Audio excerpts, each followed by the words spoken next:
سخی سړی خلکو ته نږدې وي او سخی سړی د جهنم نه لرې وي.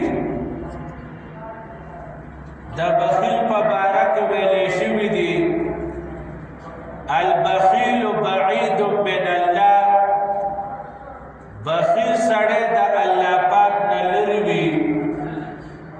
بعید من الناس، د الله د مخلوق نه لرې وي.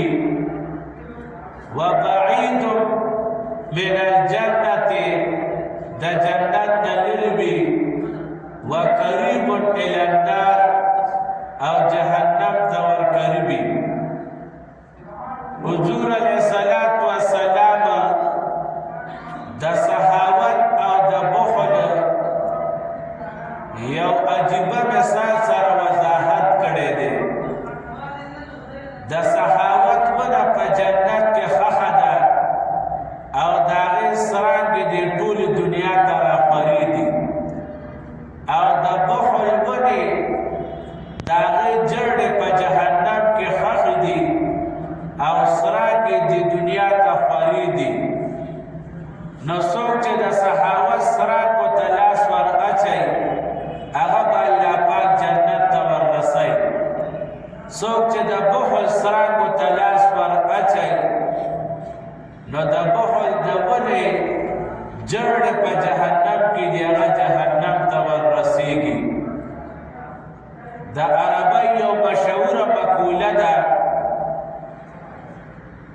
السخي ولی الله ولو كان فاسقا والبخيل عدو الله ولو كان صالحا. سخي سړی که ګناهګار وي نو هغه ولی الله دی، او بخیل سړی که انتهایی نیک وي هغه عدو الله دی، د الله دشمن دی. حضور پاک صلی الله علیه وسلم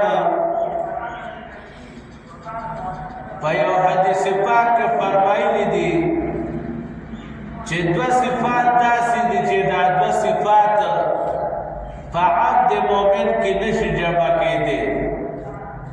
په هغې کې یو صفت د بد اخلاقۍ دی او بیا صفت پکې د بخل دی.